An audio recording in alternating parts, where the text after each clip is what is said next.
찬양만 부를 게 아니라 그 말씀의 열매가 있기를 축복합니다. 오늘은 부전자전이라는 제목으로 요한복음 시리즈 32번째 말씀을 이어갑니다. 부전자전이라는 말은 그 아버지의 그 아들이라는 뜻이지요. 여러분들의 아버지는 어떤 분이세요? 또 어떤 분이셨습니까? 참 이상해요. 젊어서는 아버지를 되게 다 좋아하지 않습니다. 그러나 싫어해도 어디엔가 용모가 닮든지 성격이 닮든지 아들은 아버지를 닮아가게 돼 있습니다. 생물학적으로 유전인자 탓이라고도 합니다. 그러나 이제 어떤 사람들에게는 아버지가 상처가 될 수가 있어요. 제가 예전에 목회할 때 아버지 얘기했다가 교인 한 사람 잃어버렸습니다. 알고 보니까 그 아버지에게 버림받은 사람이에요. 어려서 자기를 버렸대요. 그래서 이 버림받은 아들의 이미지 속에 아버지 하면은 자기를 버리는 사람. 그래서 하나님도 다음에 아버지가 붙기 때문에 하나님도 자기 아버지 같은 그런 이미지를 못 벗어버려요. 그래서 아주 조심스럽게 그래도 하나님께 나왔는데 어느 날 아버지 얘기를 하니까 그냥 그게 상처가 돼가지고 영 떠나고 제가 있을 때까지 돌아오지 않는 것을 봤습니다. 여러분들이 그리는 아버지 이미지는 어떤 것입니까? 대개는 다 좋은 그림을 그릴 수 있습니다. 나이가 들어갈수록 아버지는 위대한 분이고 존경스러운 분이세요. 사춘기 때는 끔찍하게 싫어했던 분이지만 그러나 점점 나이가 들어갈수록 아버지는 참 위대하고 존경스러운 존재 기억됩니다. 오늘 유대인과 예수님 사이에 주고받는 대화의 이슈가 지금 주제가 아버지입니다. 계속해서 트집을 잡으려고 하는 유대인들, 그러나 트집을 잡히지 않으려고 당신의 정체성을 설명하면서 나를 보내신 분은 나의 아버지께서 보내셨다. 당신들의 아버지는 내가 볼 때 아브라함이 아니다. 그러면서 계속해서 이 아버지를 가지고 서로 이야기를 주고받고 있습니다. 당신들은 주장하기를 당신들의 아버지가 아브라함이라고 말하지만 내가 볼 때는 정말 아버지 아브라함이 당신들의 아버지라면 그 아버지의 그 아들답게 살아야 될 터인데 내가 볼 때는 당신들의 아버지는 아브라함이 아니다. 오히려 당신들의 아비는 마귀고 당신들은 그 마귀의 자녀들이지 아브라함을 아버지라고 말하지 마라. 여러분, 이 얘기가 주고받는 가운데 이런 주제가 나올 정도가 되면 어떤 광경이 벌어질 것인지 우리가 그림을 그려볼 수 있습니다. 지금 사람이나 옛날 사람이나 나를 욕하고 상대방을 욕하는 것까지는 괜찮은데 그들의 아버지를 들먹거리고 욕되는 이야기를 할 때는 참는 사람이 많지 않습니다. 성질 급한 사람은 당장에 멱살 잡고 수를 벌리려고 할 것입니다. 그러나 지금 예수님 앞에 있는 이 사람들은 지체가 높은 사람들입니다. 체면을 중시하는 사람들입니다. 속에서는 부글부글 끓지만은 겉으로는 점잖은 척하면서 이렇게 고단수로 비양거리는 말을 내뱉습니다. 아니요, 우리들은 음란한 데서 나지 않았소이다. 41절에 있는 말씀이세요. 이 말이 무슨 말인지 아세요? 우리가 듣자하니 당신은 아버지가 누군지도 모른다는데 처녀가 남편도 모르고 남자도 모르는 사생활을 놨다는데 그걸 지금 염두에 두면서 적어도 우리들은 그렇게 무질서한 음란하지 않는 아주 정식적인 탈출생들이라는 것을 예수님 앞에서 비양거리는 소리입니다. 아브라함의 아들일 뿐만 아니라 아들도 적자가 있고 서자가 있잖아요. 우리는 하갈의 아들이 아니라 사라의 아들들이고 정통의 자녀들이라는 사실을 강조하면서 예수님의 출생에 대한 비양거림이 그들에게 이어졌습니다. 이 말을 예수님이 놓치지 않지요. 당신이 아브라함의 자녀들이라고요? 정말 당신들이 아브라함의 자손들이었다면 나를 사랑했을 겁니다. 왜냐하면 내가 스스로 온 것이 아니라 아버지께서 나를 보내셨기 때문에 그렇습니다. 당신들의 조상도 아버지고 내 조상도 아브라함인데 같은 아버지를 두고 있는 자녀들이 왜 하나님의 뜻을 모릅니까? 내 말을 왜 깨닫지 못합니까? 내 말을 들을 줄 모르기 때문에 결국은 당신들은 아브라함이 아버지라고 말하지만은 진실로 그 아버지다운 자녀들의 삶이 아니라는 것을 지금 여기서 드러내주는 거예요. 여러분, 아버지가 위대하면 그 아들이 아버지를 영광스럽게 해야 되잖아요. 아버지 이름에 욕을 돌려서는 안 되지 않습니까?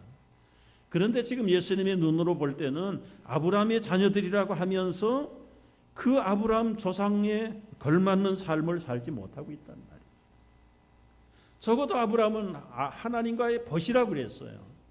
그런데 그의 자녀들을 사는 꼬라지를 보면 하나님의 벗은커녕 하나님의 원수가 되어 있습니다.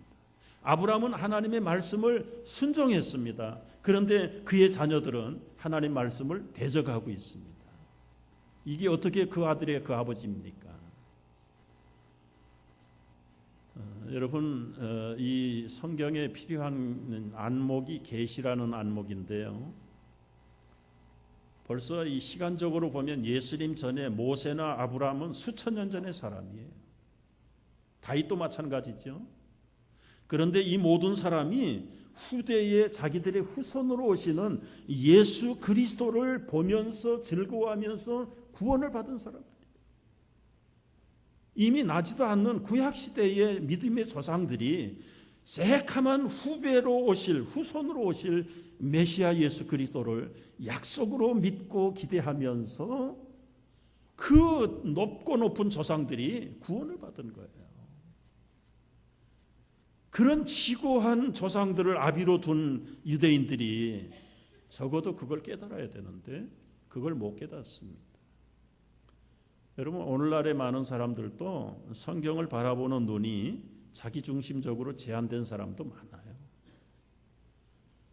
여러분, 믿음의 계시라는 것에는 시간과 공간을 초월한다는 사실을 몰라요. 예수님이 볼 때 얼마나 답답하겠어요. 여러분, 변론을 하고 말다툼을 하는 것은 굉장히 피곤한 작업입니다. 내 말을 받아주고 감싸주고 어루만져 줄 때는 피곤이 풀리고 상처가 치유함을 받지만 한 말 한 말을 가지고 트집을 잡고 반대의 꼬투리를 잡으려고 하는 사람들 앞에서는 얼마나 피곤한지 몰라요. 예수님이 거기까지 가면서 내가 볼 때 당신들의 아비는 아브라함이 아니라 막이라는 말로 단정을 해버렸어요. 이 44절 말씀을 보세요. 당신들은 당신 아비 마귀에서 난 사람들이에요. 당신들의 아버지의 욕심대로 당신도 행하고 있지 않소? 그 마귀는 처음부터 살인자고 진리가 그 속에 없고 진리를 서지도 못하고 거짓을 말할 때마다 자기에게 있는 것으로 말하지 어디서 빌려온 것도 아니에요. 그 거짓말쟁이고 거짓의 아비가 바로 당신들의 아비예요. 여러분, 이 정도로 정면으로 공격을 받았으면 참 도망을 가든지 부끄러워서 아니면 목숨을 내놓고 싸워야 되는데 그럴 만한 명분도 없잖아요. 전곡을 찔러서 얘기를 하니까 참 그들이 어쩔 줄을 몰라요. 여러분, 참 복되고 좋은 주일날 저도 좋은 설교하고 싶어요. 근데 오늘 여기 거짓이다, 사탄이다, 뭐 마귀다 그런 얘기 안 하고 싶은데 제가 피할 수 없잖아요. 우리가 피할 수 없는 대목이잖아요. 그래서 오늘 드리고 싶은 말씀의 주제는 정말 우리가 아버지로부터 좋은 것을 받았다면 좋은 것을 물려줘야 될 터인데 대개 우리 육신의 아버지들을 한번 점검을 해보면 물론 위대하고 존경의 대상인 건 틀림없어요. 적어도 자녀들에게만은 그 아버지의 이미는 깨끗하고 희생적이고 헌신적인 이미지를 가지고 있어요. 그러나 객관적인 아버지의 입장에서 보자고요. 그들도 많은 사람 가운데 한 사람으로서 하나님 앞에서 믿음 생활로 살지 못했던 우리들의 아버지들이었다면, 동물이 본능적으로 자기 자식 사랑하는 본성적인 사랑이나 아버지나 어머니들이 자기 직계 자녀들을 사랑하는 사랑이나 다를 게 아무것도 없다는 거예요. 지나간 우리 부모들과 우리 아비들은 그렇다 치더라도 이제 우리가 아비의 입장에서 자라나는 우리 자녀들에게 어떤 아비가 돼야 할 것인가? 어떤 아버지가 돼야 할 것인가? 본능적으로 희생적이고 조건 없이 사랑해주는 단순한 그런 육감적인 아버지, 아비의 역할만 하다가 간다면, 우리가 그런 것처럼 우리의 자녀들이 성장한 후에 믿음 안에 들어와서 먼 훗날 우리를 소급해서 아버지를 바라다 볼 때 참 어떻게 평가를 받아야 되려는지, 저는 먼저 가신 우리 부모들을 생각하면서 이런 면에서 참 제가 많은 교훈을 받아요. 철이 없어서 그때는 왜 아버지가 어머니가 그렇게 사셨는지 모르는데, 제가 아버지의 나이가 되고 어머니의 나이가 돼서 그때를 회상해 보니까 적어도 이건 아니었지. 이런 일을 만났을 때는 적어도 이렇게 했으면 안 됐지. 그때는 가정을 살리고 자녀들을 살리겠다고 하는 이야기들이었지만은, 그러나 먼 훗날 객관적으로 분석을 해볼 때 믿음이 없이 살았던 우리 부모들의 부끄러운 모습들이 오늘 차라리 그때 어려움을 당하고 그 일을 당했을지라도 믿음으로 감수했더라면 자녀인 저희들 속에 그때는 참 무능한 아버지였을런지 모르나, 그러나 하나님 앞에서나 자신의 믿음의 양심 앞에서 우리의 자손들 앞에서도 그렇게 떳떳하게 사셨구나. 그것이 오히려 더 큰 은혜가 되고 덕이 될 뻔하지 않았는가. 소급에 생각해 보면서 나를 거울에, 우리를 거울에 비춰보는 시간이 되어야 될 줄 알아. 여러분, 나를 키워주시고 나를 낳아주신 이 아비들에 대해서, 부모들에 대해서, 그들이 결국은 마귀의 자녀였다면 참 얼마나 허탈하냐 말이지. 이제 우리의 후손들이 우리 부모들 세대를 평가할 때, 그때 적어도 우리 부모가 믿음의 유산을 남겨뒀다, 정말 상황에 타협하지 아니하고 우리에게 믿음으로 살았던 그 아버지의 신실한, 그 아비의 신실한 이미지가 남아있다면, 지금은 좀 떨어지고 무능해 보일는지 모르나 정말 하나님의 자녀로서 부끄러움이 없는 아비가 돼야 될 줄로 믿습니다. 그런 면에서 우리를 살펴보면서 우리를 돌아보게 하는 말씀이에요. 정말 내 속에 이 마귀들이 나를 주관하는 일은 없는지. 이 마귀들이 특징이 세 가지가 있는데, 내가 정말 과연 하나님의 자녀인가 마귀의 지배를 받고 사는가 한번 검토해 볼 때 이 마귀들의 특징을 가지고 한번 비춰보면은 나를 평가할 수 있게 됩니다. 본문에 나타난 마귀들의 특징 첫 번째는 욕심입니다. 너희는 너희 아비 마귀에서 났으니 너희 아비의 욕심대로 너희도 행하고자 하느니라. 여러분, 마귀의 가장 큰 특징이 욕심이에요. 욕심을 그의 자녀들에게 계속해서 불어넣습니다. 여기서 말하는 욕심은 기본적인 평범한 욕구를 욕심이라고 말하지 않아요. 평범한 욕구는 우리가 배가 고프면, 피곤하면 먹어야 되고 쉬어야 되는 건 당연한 욕구예요. 그런데 이 먹는 문제도 마찬가지입니다. 어느 정도 도를 지나가면, 쉬는 문제도 어느 정도 도를 지나가 버리면 쾌락이 되고 죄가 되고, 그리고는 욕심으로 변질되는 것이죠. 우리가 먹고 사는데 돈이 필요해요. 당연히 필요한 것이죠. 그러나 당연히 필요한 돈을 욕심내는 걸 욕심이라고 말하지 않아요. 일용할 양식을 구하라고 하셨어요. 그러나 그 용도 이상으로 쓰려고 탐심하는 그것을 지금 마귀들이 우리에게 불어넣고 있는 것이죠.